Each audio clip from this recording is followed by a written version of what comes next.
ஈரோடு மாநகர பகுதியில் அதிகாலையில் விநியோகிக்கப்படும் ஆவின் பால் பாக்கெட்டுகளை தொடர்ந்து ஒரே ஒரு மர்ம நபர் திருடிச் செல்லும் சிசிடிவி காட்சிகள் வெளியாகியுள்ளன. ஆதாரங்களுடன் புகார் அளித்தும் போலீசார் நடவடிக்கை எடுக்காததால் தங்களின் வாழ்வாதாரம் பாதிக்கப்படுவதாக பால் முகவர்கள் வேதனை தெரிவித்துள்ளனர்.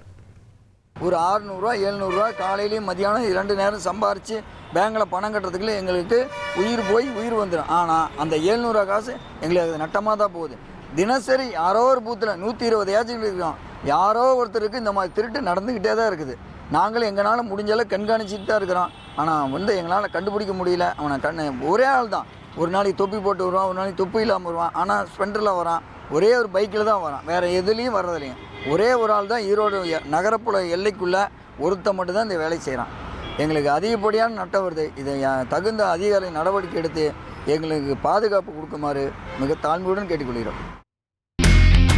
இனி செல்லும் இடமெல்லாம் செய்தி. தந்தை டிவியின் வாட்ஸ்அப் சேனலை ஃபாலோ பண்ணினா செல்ல இருக்கும் இடமெல்லாம் செய்தி. இதோ QR கோட் இப்பவே ஸ்கேன் பண்ணுங்க, ஃபாலோ பண்ணுங்க.